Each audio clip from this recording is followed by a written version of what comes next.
Welcome everyone. In this part of the video, I'm going to start a new chapter, States of Matter.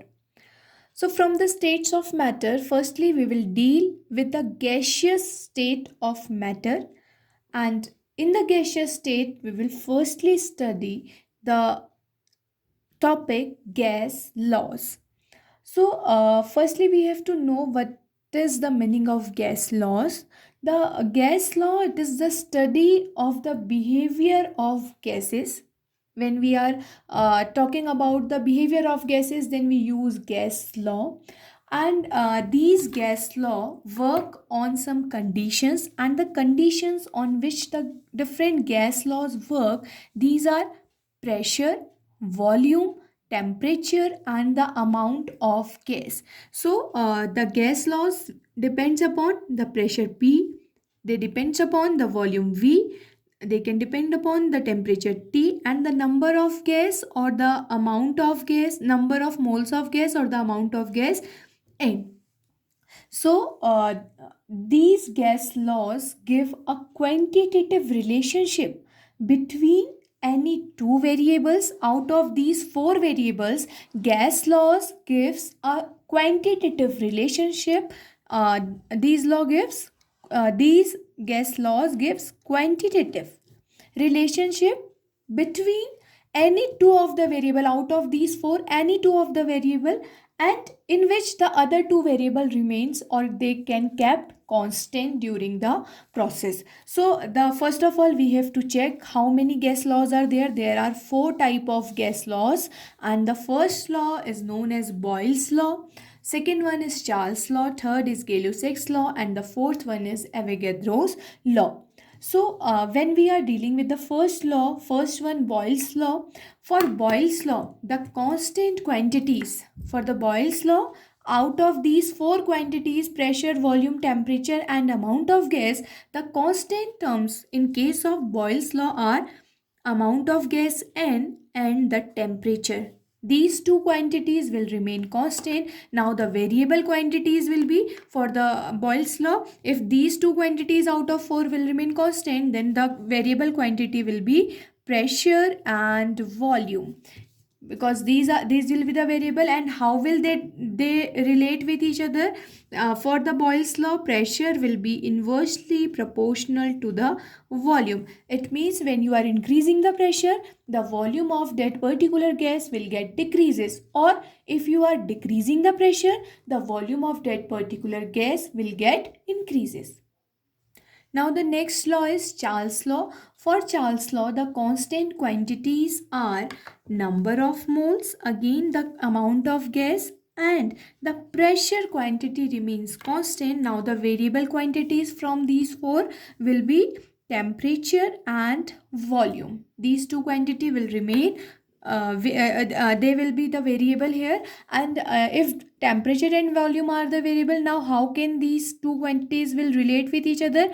Here, volume is directly proportional to temperature in case of Charles law. It means on increasing the volume of a gas, the temperature gets increases, or increasing the temperature, the volume of the gas gets increases. Now come to the third law. Third law is Gay-Lussac's law. In case of Gay-Lussac's law, the constant terms are number of moles of the gas or the amount of the gas along with the volume of the gas. These two terms remain constant, number of moles of the gas or the amount of the gas and volume. Now from here, the variable quantities will be pressure and the temperature, and pressure and temperature will be related with each other as pressure is directly proportional to temperature. So again here, on increasing the temperature, the pressure of the gas gets increases. It is due to the Gay-Lussac's law. Now the fourth law is Avogadro's law, and in this law the constant quantities are pressure and temperature. Here the pressure and temperature are the constant quantity. Now the variable quantities will be number of moles and the volume. And how they will relate? They will directly proportional to each other, means volume of a gas, on increasing the amount of gas, the volume of gas will get increases. And similarly, on decreasing the amount number of molecules of a gas, the volume of the gas will get decreases. So from here you can check the number of mole. This is constant in all the three laws. In Boyle's law, number of mole or the amount of gas is constant. Again, Charles law also, n is constant.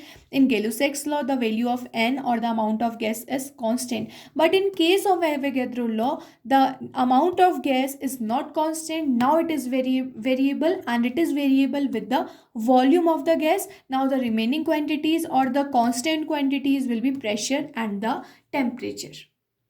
Now let's check the first law, that is Boyle's law, in detail. So according to Boyle's law, it states that at constant temperature, the pressure of a fixed amount of a gas varies inversely with the volume of the gas. It means whenever the temperature is constant, then the pressure of a fixed amount of gas means the amount of gas is also constant here, because we are taking fixed amount of gas, so the amount of gas is also constant. So at constant temperature and at constant or the fixed amount of gas, that is n, the pressure varies inversely with the volume of the gas. It means when we represent it mathematically, it means the pressure varies inversely means proportional to 1 upon V. So it is inversely proportional to volume. So it means pressure is inversely proportional to volume, or you can say pressure is directly proportional to 1 upon V, but at constant number of moles of the gas and the temperature of the gas. These two conditions will remain constant. Now on mathematically, when we solve this, when the proportionality sign will get removed, then pressure will be equal to, then equal sign will be there, then pressure will be equal to some constant value upon V, and the condition will remain similar at constant number of moles or the amount of gas and the temperature. Now on rearrangement of this equation, when we rearrange this equation, we can get PV, pressure into volume multiplication, that is equal to K, or where K is a constant value, where on removing this proportionality sign we can put a constant. So this V can be equal to a constant value or a value that is equal to K.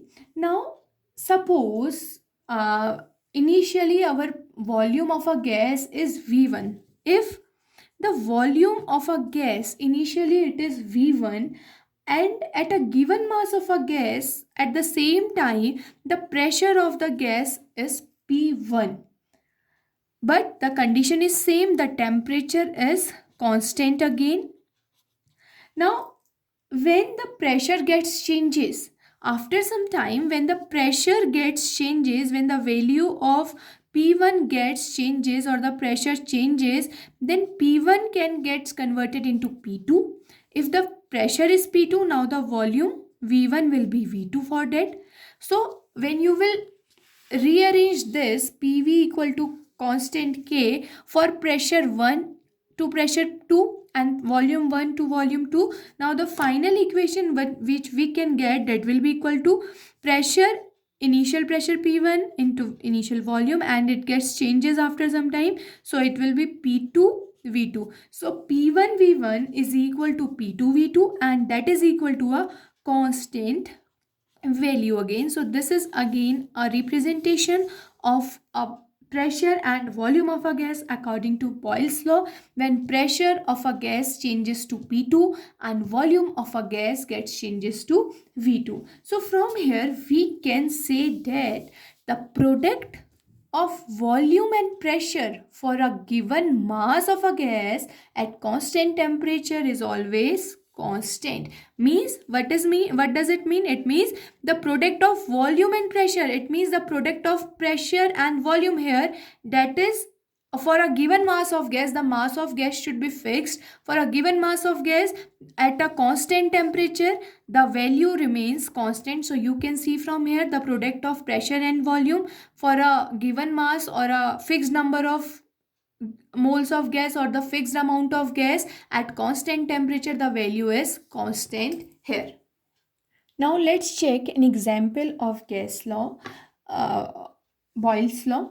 So, since we know that according to Boyle's law, pressure is inversely proportional to volume of the gas. Suppose in figure first or in first case, suppose this is the container, and in the container the randomly the gas particles are present here, and as the gas particles are present, and at the top of the container, as I have put it up movable piston here. Now what will happen in the initial or the starting in the first picture, as the piston is at the upper side of the container. Now what will happen, since we know that the gas particles are the particles which can randomly move in the container, so they can occupy the volume of the container by moving all around in the container. Now the total volume, when the piston of the container is at the upper side of the container, then the total volume will be the volume as that of the volume of the container. Now come to the second image. When the piston pushed downward, it means the pressure is applied here.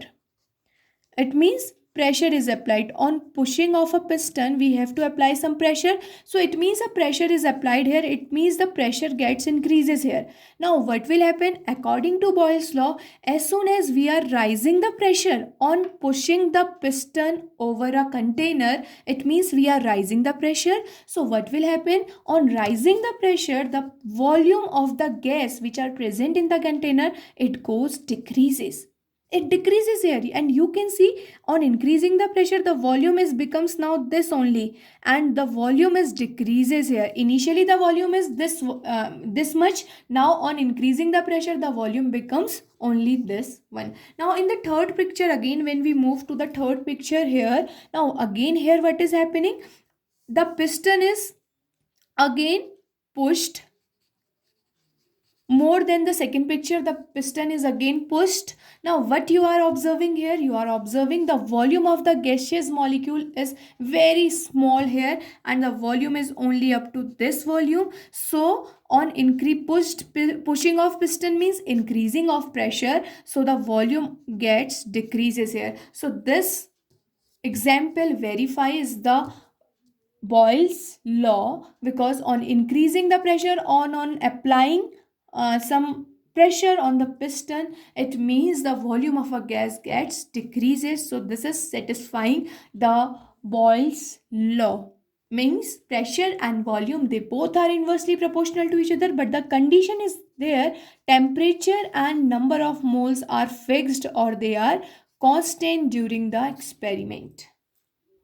Now let's come to the graphical representation of Boyle's law. Suppose the first graph which we have to plot between pressure versus volume, where pressure has a unit of bar and volume has a unit of decimeter cube. So pressure versus pressure versus volume is the graph. So pressure should be in y-axis and volume should be in x-axis. Now the graph will be a exponential decreasing curve, or a graph is a decreasing curve.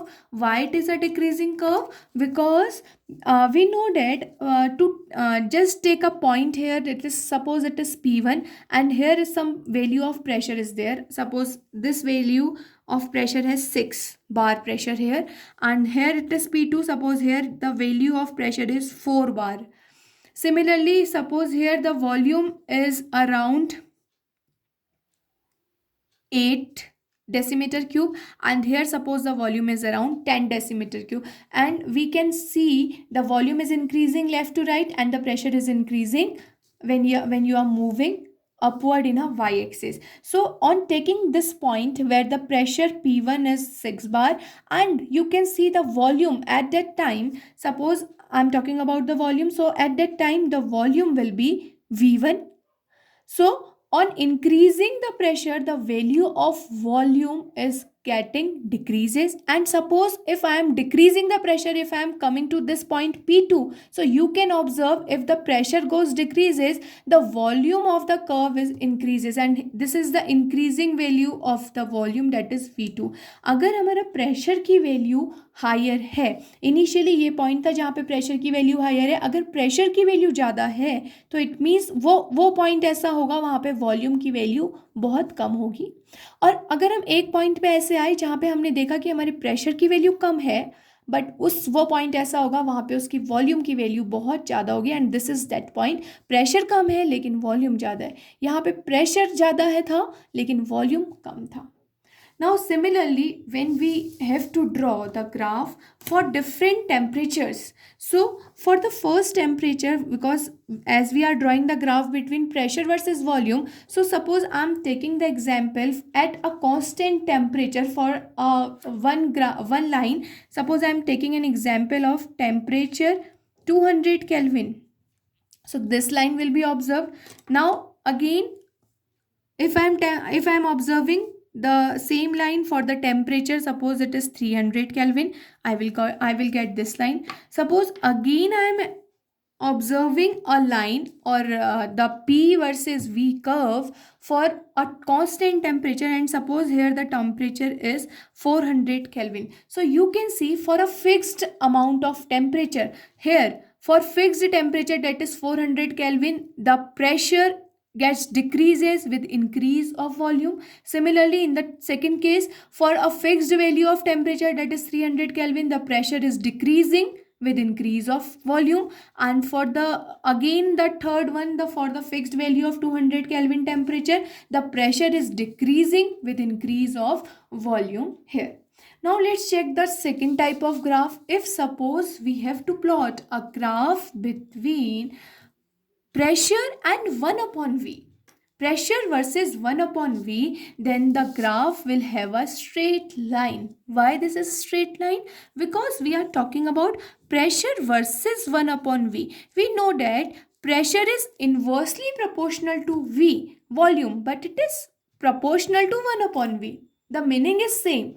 The statements are different, but the meaning is same. I'm saying pressure is inversely proportional to volume. If I'm saying pressure is inversely proportional to volume, so I will draw this mathematically. And if I'm saying pressure is proportional to 1 upon V, then I will draw this again this. So here the graph is in between pressure versus 1 upon V. So it is proportional to 1 upon V. So pressure versus 1 upon V should always be a straight line because it is proportional to 1 upon V. So it will be always a straight line. Now for a different temperatures, if we have to calculate it for different temperatures, suppose this is for temperature 400 Kelvin, this is the value, and all the points for constant temperature, pressure will get increases with 1 upon V, but volume decreases. Similarly, when we have to draw, we will draw with the second type of temperature. Suppose the temperature here is 300 Kelvin. Again, the points pressure will increase it with the increasing value of 1 upon V. Increasing value of 1 upon V means decreasing value of volume. So pressure is increasing with increasing volume of 1 upon V. And again, if for our next type of temperature, if I have to plot, so for these plotation, again if the temperature is around 200 Kelvin, so for a fixed temperature the pressure is increases with increase of 1 upon V here. Now let's do some numerical practice based on Boyle's law. So the first question is, a balloon is filled with hydrogen at room temperature. It will burst if pressure exceeds 0.2 bar. If at 1 bar pressure the gas occupies 2.27 liter volume, up to what volume can the balloon be expanded? So it means here we have to calculate the final volume up to which the balloon can be expanded. So first of all we have to write down the given terms here. So the given terms are, initially it is saying if at 1 bar pressure the gas occupies 2.27 liter of volume. So we can say the value of P1 is given here, initial pressure is given here, it is of 1 bar. And for that 1 bar pressure the value of volume is given and it is 2.27 liters. Now, and it is in the question it is saying if the pressure becomes, or if the pressure gets decreases up to 0.2 bar, so it means initial it was P1, so the final it was 0.2 bar. it will be 0.2 bar. And you for 0.2 bar we have to calculate the volume, means because it is in the question up to what volume the balloon can be expanded. So here we have to calculate the final volume after which the from which extent the balloon can be extended. So the values are given here. Now let's apply the formula of according to Boyle's law, as we have already discussed. PV is equal to constant, so the initial pressure and the initial volume of a gas is equal to the final pressure in the final volume of the gas. So from here we have all the values, we have to calculate the value of V2. So V2 will be equal to P1 V1 upon P2. Now put all the values in this formula, and from here P1 is 1 bar into volume. V1 is 2.27 liters divided by P2 is 0.2 bar. So this is the value of V2. Now on solving this equation or solving this part, we will get the value, and the value comes to be 11.35 liters volume. So 11.35 liters is the volume after which the gas the balloon can be burst, because it is given in the question that balloon can burst at 0.2 bar of pressure. So for 2 bar of pressure the volume is 11.35 liter. It means the volume of the balloon should not less than 11.35 liter. As it will is less than 11.35 liter, then the balloon should be it is given in the question the balloon is burst if the pressure exists to 0.2 bar. So it as for 0.2 bar the volume is coming to be 11.35. So from here we can say the balloon the volume of the balloon should be less than 11.35, then only the balloon will be present there, otherwise the balloon will be burst. As soon as the volume is larger, then the balloon will be burst. So the balloon will be the volume of the balloon will be less than 11.35 liters. Now come to the next question.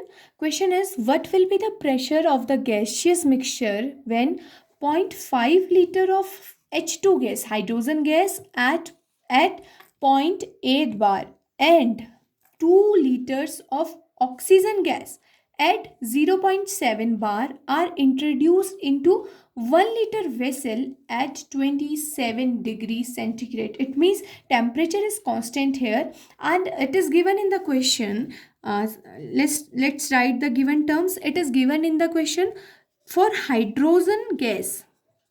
Two gases are present there. For hydrogen gas, initially the pressure is 0.8 bar and the volume is 0.5 liters, and after that the volume becomes 1 liter. So it means for hydrogen gas the given terms are initial pressure was given here and the value of P1 is 0.8 bar here. And for that 8 bar pressure the volume of V1 is also given and the value of V1 is 0.5 liters. But it is saying in the question the volume is introduced up to V2 is gets converted into 1 liter. From 0.5 it is gets converted into 1 liter. So for that we have to calculate the value of P2 of hydrogen gas. We have to calculate this first. Similarly, for if we have draw the given terms for O2 gas. So for O2 gas, the given pressure P1 or the initial pressure P1 it is given, that is 0.7 bar, and the volume which is given here, that is the initial volume V1, it is 2 liters. Now the volume again for O2 gas, the volume is coming to be 1 liter. This V2 is same for H2 and O2 gas. Now here you have also calculate the pressure of O2 gas, that is P2, or the final pressure of O2 gas, that is P2. Now what will happen, just solve it one by one. For H2 gas, first of all solve it for H2 gas. When I will solve the same for H2 gas, I can write P1 V1 equal to P2 V2. So from here we have to calculate the value of P2 of hydrogen gas. So P2 value will be equal to P1 V1 upon V2. Now on putting the values, we will get P1 for H2 is 0.8 and V1 is 0.5 divided by V2 is 1. So from here the pressure or the final pressure for H2 gas is coming to be 0.4 bar. Similarly, solve it for O2 gas also. Now when I solve it for O2 gas, so again putting the same in the same equation, P2 for oxygen gas will be equal to P1 V1 by P2 V2 of oxygen gas, and P1 of oxygen gas is 0.7, V1 of oxygen gas volume is 2 liter and V2 of oxygen gas again 1 liter. So on solving this you will get 1.4 bar pressure of P2 or the final pressure of oxygen gas from here, and this P2 is for H2 gas. Now the total pressure of the vessel after the mixing, the total pressure of the vessel will be, what will be the total pressure? Total pressure will be the final pressure of H2 gas, that is P2, plus final pressure of O2 gas, that is P2 of O2 gas. Now on adding these two value, final pressure of H2 gas was 0.4 bar and it is of 1.4 bar. So the total pressure from here it is coming to be 0.8 bar. So this is the answer of this question. 1.8 bar is the answer of this question. So this is all about Boyle's law. Now I have some practice questions for you. So do these three questions and solve them. So thank you. We will meet with our next laws in our next videos. Keep watching. Stay safe.